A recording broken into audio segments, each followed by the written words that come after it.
आदाब नाज़रीन, आप देख रहे हैं गुलिस्तान न्यूज़। दोपहर के 2:30 बज चुके हैं। उर्दू खबरनामा लेकर मैं आपका मेज़बान गौहर कुछ आपकी खिदमत में हाजिर। तफसीलात से पहले नजर डालते हैं सुर्खियों पर।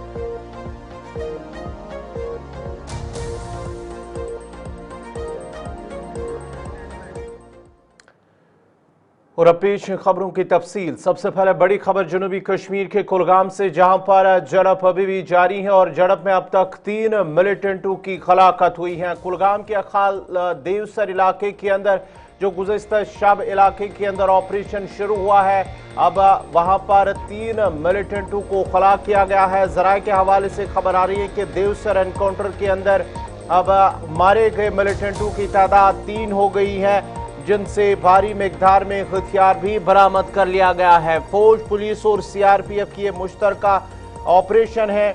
देवसर अकाल देवसर का इलाका है, जहां पर गुज़िश्ता शब मिलिटेंटों की मौजूदगी की एक मुसद्दिका इत्तला मिली थी, जिसके बाद ही फोर्सेज ने इलाके का मुहासरा किया और तलाशी ऑपरेशन शुरू किया।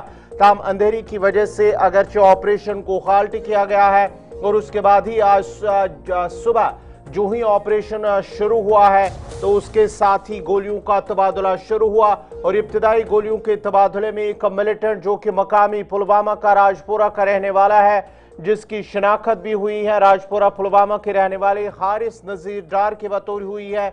और उसके बाद ही गोलियों का तबादला दोबारा से शुरू हुआ है, जहां अब ये खबर आ रही है कि इस गोलियों के इस तबादले में मजीद 2 मिलिटेंट हलाक हुए हैं, जिनकी शनाख्त अभी उनकी होनी बाकी है।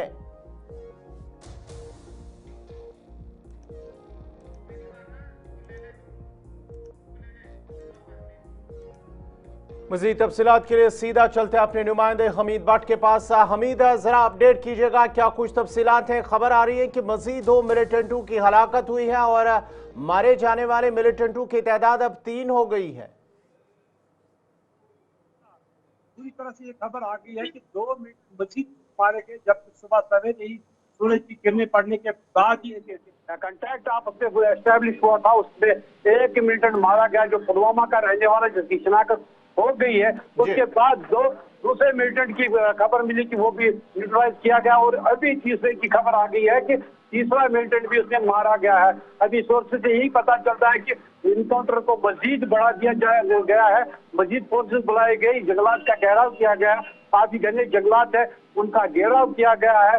जहाँ मालवन के साथ, जहाँ लाकर पापा या बलूर के साथ इसकी अखल की बोटियां लगती है, वहां पे भी पुलिस और सीआरपीएफ और आर्मी को तैनात किया गया है और अंदर सर्च ऑपरेशन इस वक्त भी जारी और वक्फे से गोलियों का तबादला भी हो रहा है। जी हमीद, जरा ये बताएगा, ये जो मिलिटेंट वहां पर मौजूद थे किसी रिहायशी मकान के अंदर थे या कि ये जंगल का इलाका है, जंगल में जो मिलिटेंट है, और कितने मिलिटेंट वहां पर पुलिस को इतला मिली थी कि मौजूद है? ये रिहायशी इलाके से बाहर एक जंगल में ये एनकाउंटर चालू है, जहाँ पे ये मोरका हराई इस वक्त भी जारी है।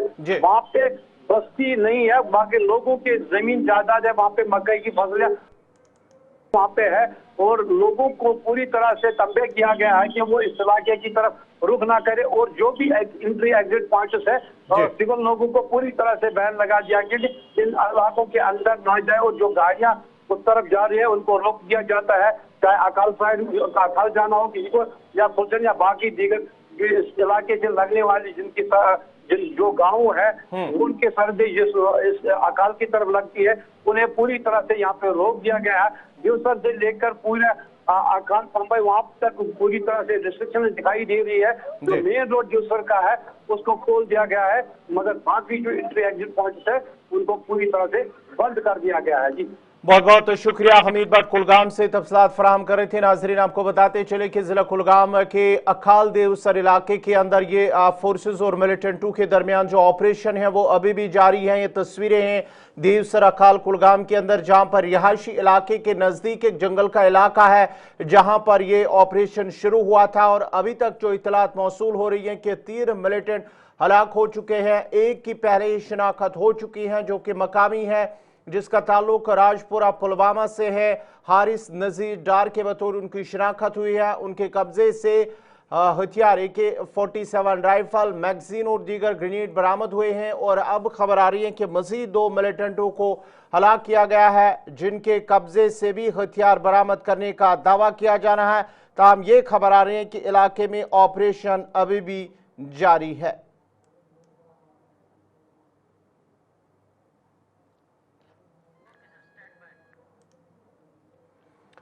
जम्मू कश्मीर की साबिक वज़ीर आला और PDP सदर महबूबा मुफ्ती ने एक बार फिर पाकिस्तान के साथ बातचीत की वकालत करते हुए कहा है कि जंग किसी मसले का हल नहीं बल्कि मुज़ाकरात से ही हर मसले का हल मुमकिन है। उन्होंने कहा है कि भारत पाक के दरमियान जंग में जम्मू कश्मीर का ही जानी और माली नुकसान हो रहा है। जम्मू में एक प्रेस कॉन्फ्रेंस से खिताब करते हुए महबूबा मुफ्ती ने कहा कि मरकजी सरकार ने दफा 370 की मनसूखी के बाद जम्मू कश्मीर में तरक्की, रोजगार और अमन का वादा किया था, लेकिन आज सूरत हाल इसके बिल्कुल बरअक्स नजर आ रही है। यहाँ जम्मू कश्मीर जो पिंजरे में बंद किया गया है उसको खोल दिया जाए। आपने तो खोल दिया, किसके लिए खोला? किसके लिए खोला? आज जितने भी क्राइम है जम्मू में पिछले 6 साल से आसमान को छू रहे हैं, क्योंकि जितने भी क्रिमिनल्स हैं वो आ रहे हैं। आपकी रोजी रोटी में यहाँ डाका डाला जा रहे हैं। ठेकेदार बाहर से, जम्मू के लोगों को मुंशी का काम करना पड़ता है। माइंस उनके हाथ में, ठेकेदारी उनके हाथ में, नौकरियां उनके हाथ में। अगर आप देखिए कि कोई जो गरीब बच्चा पढ़ लिख के उसको नहीं मिलती है नौकरी, बाहर से कोई आ गया उसको भी मिलती है, उसी को मिलनी है। तो अगर देखा जाए हर हिसाब से जम्मू कश्मीर और पीछे हो गया। रास्ते खोलने की जरूरत है। हमारे यहाँ बिजली का वादा किया गया था, बिजली मुफ्त दे के। मैंने देखा जम्मू में गर्मी में क्या हाल हो रहा है, बिजली की फीस कितनी ज्यादा हो रही है, बेरोजगारी कितनी है, ड्रग एडिक्शन कितनी है। अब तो पहले कश्मीर में तो मारते ही थे, पर यहाँ भी आप ड्रग के नाम पे लोगों को मारा जाता है। अभी हमारा एक हिंदू बच्चा, उसको बड़ा गरीब है, मुझे नहीं मालूम था उसका ड्रग के साथ कोई लेना देना था, मगर गोली मारना तो कोई।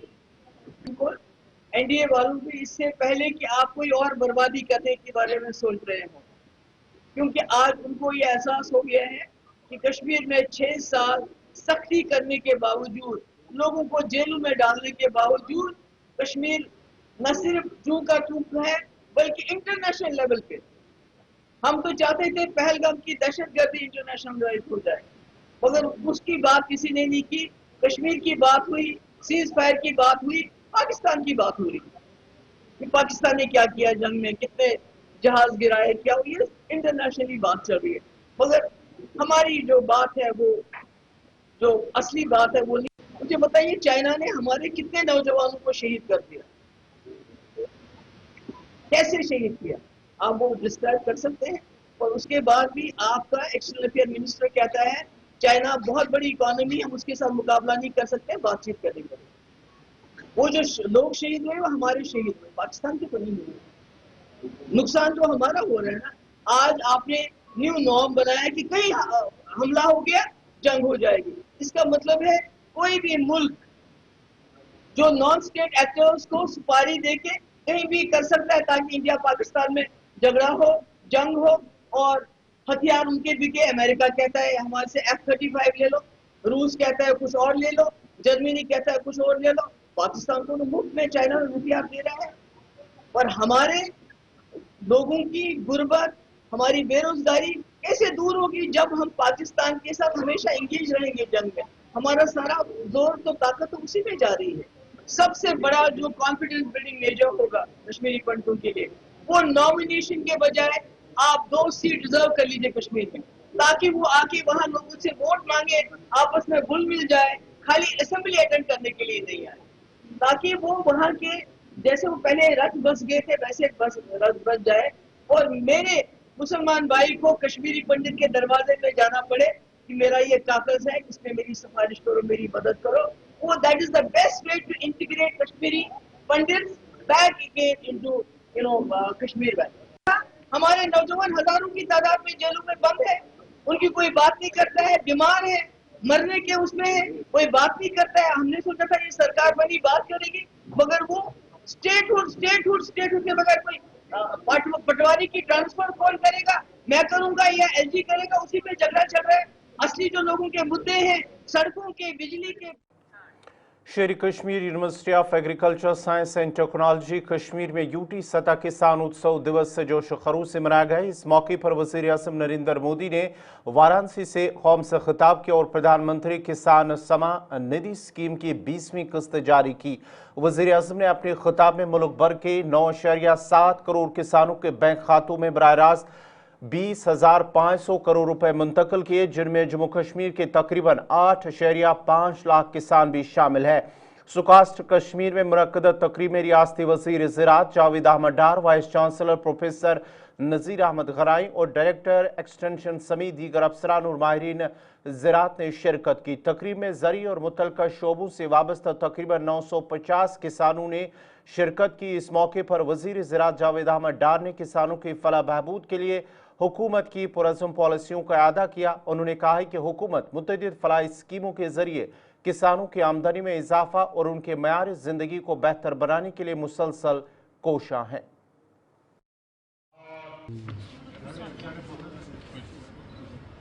प्राइम मिनिस्टर साहब जो है उसने आज 20th इंस्टॉलमेंट जो है पीएम किसान की हुई है पूरे देश भर में, और उसी हवाले से आज भी यहाँ भी एक प्रोग्राम था, स्टेट लेवल प्रोग्राम, तो उसमें हमने शिरकत की।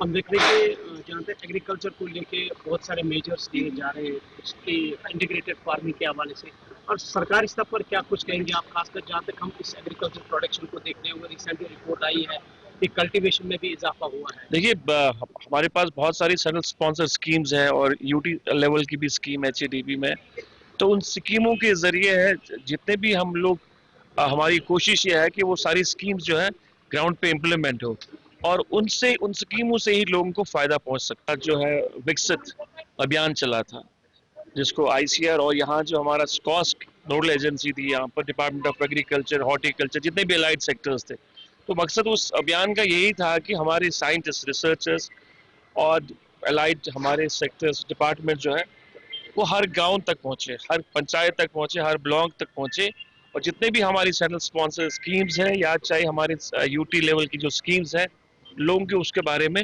जानकारी दें। अभी मेरे ख्याल से सवा एक महीना पहले मेरे ख्याल से वो इख्तिताम हुआ अभियान, जो प्रोग्राम चला था, उसमें बेशतर जो हमारी पंचायत से हमारे डिस्ट्रिक्ट्स, हमारे ब्लॉक्स कवर हुए हैं और लोगों को अच्छी खासी जानकारी उसमें हासिल हुई। देखिए, SBM 2 स्टार्ट होने वाला है। SBM पहला था, उसमें इंडिविजुअल हाउस लैट्रिन्स होती है, क्लस्टर लेवल पे होती है, वो तो एक प्रोग्राम चलता आ रहा है। अब SBM 2 है, उसमें कोशिश कर रहे हैं हम लोग, हमारी जो सरकार है, कि उसमें एक पॉलिसी ले आए, और जब पॉलिसी आजकल के इस माहौल में जो भी बेरोजगारी है बहुत अच्छा है, क्योंकि मैंने जब भी इसके लिए मैंने अप्लाई किया, उसके बाद जब मुझे जो रिस्पॉन्ड मिला डिपार्टमेंट का, बाकी इसका, तो मुझे लगता है कि सबसे बेस्ट है। कोई परेशानी नहीं है, कोई इधर उधर भटकना नहीं पड़ता है। एक पोर्टल पे जाके आपको अप्लाई करना है, उसके बाद डिपार्टमेंट पूरा काम करके देता है आपको। तो आज के लिहाज से मुझे लगता है जहाँ तक मैं अपनी बात करूँ और जो जिनको मैं जानता हूँ, जिनने इसमें काम किया है, मुझे लगता है बहुत अच्छा है और बहुत अच्छा रिस्पॉन्ड भी मिल रहा है और फायदा भी मिल रहा है। अभी हम देख रहे हैं बेरोजगारी बहुत है, आप क्या सजेस्ट करोगे उन नौजवानों को जो स्कीम उससे बेखबर? मैं सजेस्ट करता हूँ तमाम भाइयों से, मैं बोलता हूँ कि आज ये पुराना ज़माना नहीं है, ये नया कश्मीर है। आजकल जो स्कीमें हैं, आप लोग अप्लाई करो, काम करो, सिंसियरली आप काम करोगे तो इंशाल्लाह इसमें फ़ायदा ही फ़ायदा है, कोई नुकसान नहीं। और बहुत ही अच्छा रिस्पॉन्ड है। पहले की तो मैं बात नहीं करूँगा, जब से मैंने किया है, मुझे जो गवर्नमेंट की तरफ से सपोर्ट मिला है, तो I am happy with this. Principal secretary हुकूमत जम्मू कश्मीर पर IPW और माइनिंग डिपार्टमेंट अनिल कुमार सिंह ने कोलनगाम हंदवारा में ज़ेर तामीर ट्रांजिट रहायशगाहों की साइट का दौरा किया और जारी तामीराती कामकाज का जायजा लिया। ये रिहायशी मनसूबा 18 ब्लॉक्स पर मुश्तमिल है, जहाँ हर ब्लॉक में 16 रिहायश क्वार्टर्स तामीर किए जा रहे हैं ताकि खत्ते में आर्जी रिहायश की जरूरियात को पूरा किया जा सके। इस मौके पर उनके हमरा चीफ इंजीनियर RNB कश्मीर और दीगर अफसरान भी मौजूद थे। मीडिया से बात करते हुए executive engineer RNB department Farooq Ahmad Shah ने बताया कि तामीराती काम तेजी से जारी हैं और तवक्का है कि रवां साल दिसंबर के आखिर तक मुकम्मल करके उन रिहायश गाहों को मुतल्लिका महकमे के हवाले कर दिया जाएगा। अभी जो आज हमारे प्रिंसिपल सेक्रेटरी साहब आए थे यहाँ, वो काम को चेक करने के आए थे और सारे हमारे चीफ इंजीनियर साहब थे और कंपनी उनके और हमारे SC साहब थे। तो उन्होंने काम को देखा। ये काम जो हमारा है, ये हमारे जो यहाँ पर अभी 18 ब्लॉक्स बन रहे हैं। 18 ब्लॉक्स में हर एक ब्लॉक में हमारे 16 क्वार्टर हैं, सिंगल बेडरूम क्वार्टर्स हैं, जो हमारे जो जितने भी हमारे माइग्रेंट जो एम्प्लॉयज़ हैं उनके लिए बन रहे हैं। तो हमारे जो इसमें टोटल में हमारे 288 क्वार्टर्स बन रहे हैं। आज की डेट में हमारे पास जो है 15 ब्लॉक्स कंप्लीट हैं। इट मीन्स 255 क्वार्टर्स जो है हमारे पास रेडी हैं, उनका फिनिशिंग वर्क चल रहा है। By the end of December हमने उनको जो कंप्लीट करके उनके हैंड ओवर कर देंगे। इसके साथ साथ में हमारा जो अभी जो हुआ है, इसके जो अदर वर्क्स थी, जैसे हमारा जो बाउंड्री वॉल इसका और सिक्योरिटी के लिए हट्स और शॉपिंग कॉम्प्लेक्स और इसके साथ में ये कम्युनिटी हॉल जो है वो हमारा जो अभी नए से सैंक्शन हुआ है नए वर्क्स में, तो उनका भी हमने काम स्टार्ट कर दिया है। आपने देख लिया है, हमारा शॉपिंग कॉम्प्लेक्स ऑलमोस्ट रेडी है, ऑलमोस्ट 90% वो रेडी हो चुका है। सिक्योरिटी हट ऑलमोस्ट 90% रेडी है। कम्युनिटी हॉल अभी हमने स्टार्ट किया है, उसका अभी बेस लेवल चल रहा है।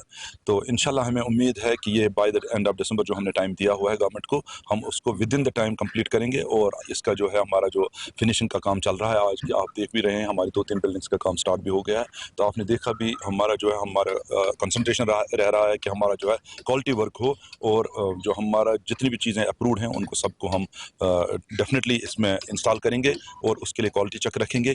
तो इंशाल्लाह हम बहुत अच्छा जो है इनको अवाम को सख्त इंतबाह देते हुए SSP उधमपुर अमूद अशोक नागपुर ने चीनी मांझा के इस्तेमाल और फरोख्त पर पाबंदी का अदा किया है। उन्होंने कहा है कि एक खतरनाक मसनूई नालान तार करदा जो कि जानलेवा साबित हो सकता है। उन्होंने कहा है कि अगर कोई चीनी मांझा का इस्तेमाल या फरोख्त करता पाया गया तो उनके खिलाफ सख्त कानूनी कार्रवाई की जाएगी।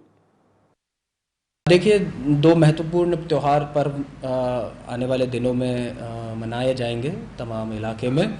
उसके चलते जो है हमें ख़ास तौर पे जो हम पतंग का उत्सव मनाते हैं, उसमें ये ख्याल रखना है लोगों को कि किसी भी तरीके से जो है जो बैंड चाइनीज़ मांझा है, गट्टू डोर है, उसका उपयोग ना करें। ये बैंड प्रोडक्ट है, इसके उपयोग के चलते आप पर कानूनन कार्रवाई भी हो सकती है।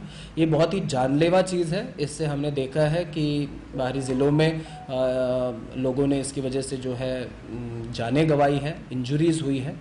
बच्चे, बूढ़े, औरतें जो सड़क पर चलते हैं उनको इससे तकलीफ़ भी होती है।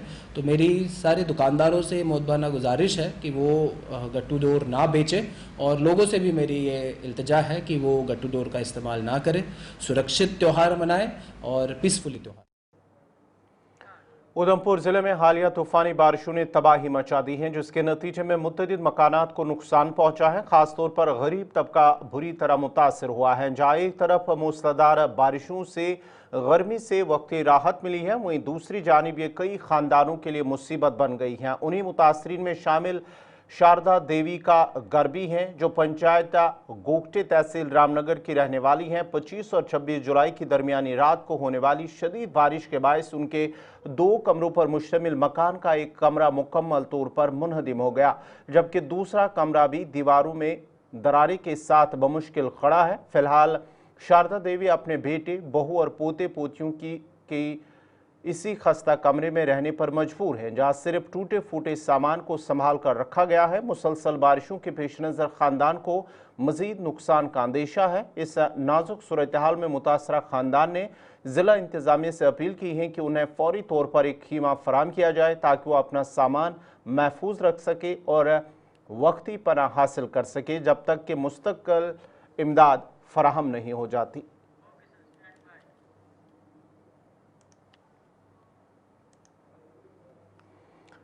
सुरनकोट के जबड़ा पोच में कायम गर्ल्स मिडिल स्कूल की इमारत के 2 कमरे हालिया बारिशों की वजह से जमीनपोश हो चुके हैं, जिससे तलबा की क्लासेस मुतासर होती हैं और बाकी 2 कमरे भी ज़ेर-ए-आब है।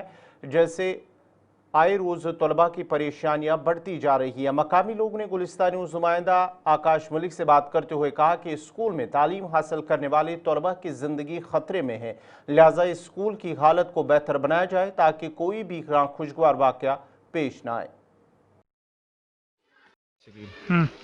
स्कूल है GMS जबड़ा कोठा ऊपर। इस स्कूल की कंडीशन इतनी सख्त है कि बच्चे टोटल अनसेफ हैं। दोनों बिल्डिंग में पानी आ रहा है, एक तो गिर चुकी है तो दूसरा बच्चों के बैठने के लिए कोई टोटल जगह नहीं है। मैं DC पुंछ से और वक्ती हुकूमत से ये गुजारिश करता हूँ, LG मनोज सेना साहब से गुजारिश करता हूँ कि यहाँ बच्चों के हालात देखा जाए और यहाँ कोई नई बिल्डिंग दी जाए। से भी मेरी गुजारिश है कि यहाँ बच्चों की हालात बहुत परेशान है। हम या तो हमारे बच्चों को यहाँ से शिफ्ट किया जाए या तो बच्चों के लिए कोई जगह नई बिल्डिंग दी जाए जहाँ बच्चे हमारे सेफ रह सकें, जहाँ बच्चे हमारे पढ़ सकें। काफी देर से ये बिल्डिंग गिरी है, अनसेफ टोटल दोनों बिल्डिंगें जो हैं अनसेफ हैं। यहाँ बच्चों के बैठने के लिए कोई जगह नहीं है, बुरी हालात है। बच्चे अंदर भी इस बिल्डिंग में भी पानी आ रहा है, वो तो गिर चुकी है, अब उसमें बच्चे बैठने की जगह नहीं है। टोटल बचा है एक कमरा, एक कमरे में स्टाफ बैठेगा या बच्चे बैठेंगे। वक्ती सरकार से मेरी यही अपील है कि हमें जल्द अज जल्द यहाँ बिल्डिंग दी जाए ताकि हम यहाँ बच्चों को तालीम दे सकें। अगर आपके पास बिल्डिंग नहीं है तो हमारे बच्चों को यहाँ से सर्टिफिकेटें दी जाएं और हम दूसरे किसी स्कूल में शिफ्ट। मैं इसी हैबिटेशन का रहने वाला हूँ, तो यहाँ ये पास में हमारा स्कूल है। कुछ दिन पहले जो बारिश वगैरह तूफान आया उससे हमारी बिल्डिंग को भी नुकसान पहुँचा। तकरीबन जो कंपाउंड वाल हुई थी वो भी गिर गई है, और इससे बच्चों को बैठने का काफ़ी प्रॉब्लम बन रही है। अभी भी मैं अंदर गया, देखा ऑफिस के अंदर भी बच्चे बैठे हुए हैं। तो इसलिए सरकार से गुजारिश है कि एक तो यहाँ जो कंपाउंड वाल और जिसको हम देसी ज़ुबान में डंगे बोलते हैं वो होने चाहिए 2-3। इस बिल्डिंग के पीछे भी जो है वो डंगे वगैरह होने चाहिए।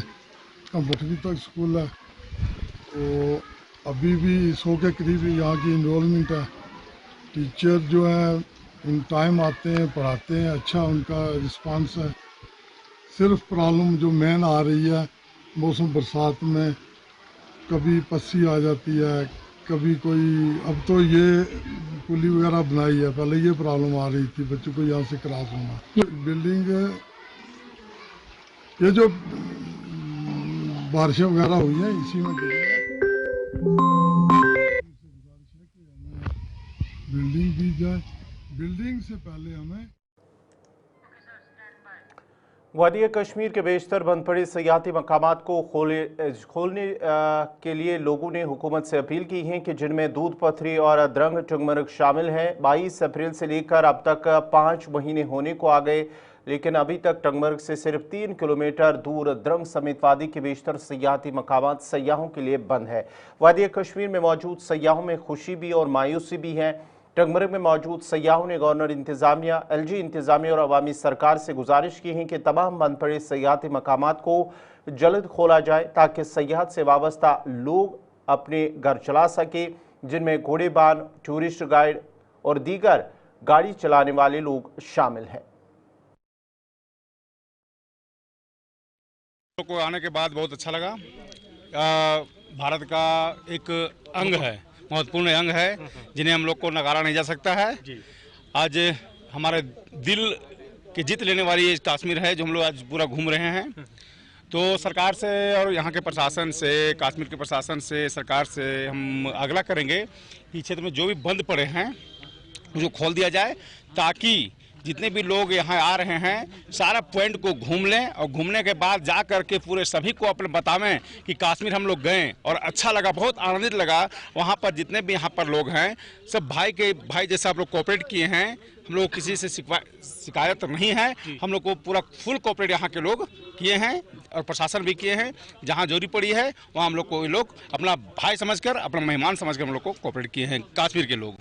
सबसे पहले बात थैंक यू आपको जो एक अपॉर्चुनिटी दी है यहाँ के से लोगों को और देश भर में लोगों को मैसेज पहुंचाने के लिए कि कश्मीर है क्या और कश्मीर में अभी चल क्या रही है, जो अभी हम लोग लाइव देखे। और मेरा शुभ नाम सानू पांडा हुआ और मैं झारखंड हजारीबाग से बिलोंग करता हूँ। बेसिकली हम लोग यहाँ प्लान बनाए कि हम लोग घूमते हैं, चलो एक ईयरली प्लान रहता है, सभी लोगों का एक ग्रुप बनता है घूमने का। तो हम लोग हर बार आ रहे थे, तो इस बार हम लोग प्लान बनाए कि चलो कश्मीर भी घूमते हैं। लेकिन टीवियों में हम लोग देखते हैं, हाँ एकदम ये जो 22 अप्रैल का जो पहलगांव हमला हुआ और उससे पहले पुलवामा हमला हुआ, तो एक डर सा बना हुआ था, सभी के मन में डर सा बना हुआ था। लेकिन आप देख सकते हैं ग्रुप, हम लोग तो बहुत सारी जगह घूम लिया और सभी खुशहाल हैं, किन्हीं को किसी तरह का भी तकलीफ नहीं हुआ यहाँ घूमने के बाद। और यहाँ पे वैसा कोई सिचुएशन नहीं है जैसा टीवी में दिखाया जाता है कि ये हुआ वो हुआ, वैसा कुछ नहीं है। बहुत ही मैं शिबू प्रसाद सोनी, झारखंड हजारीबाग जिला से। जब हम सुनते थे कि कश्मीर और जो नाम है श्रीनगर, तो हम चाहते थे कि कैसा है और ना है, ठीक है। लेकिन जब यहाँ हम पहुँचे तो इतना सुंदर लगा, इतना अच्छा लगा कि फिर लगता है कि फिर एक बार दो। नाजरीन, इसी के साथ ही उर्दू खबरनामा इख्तिताम पज़ीर हुआ चाहता है। अपने मेज़बान को और कुछ को इजाज़त दीजिए। अल्लाह हाफ़िज़।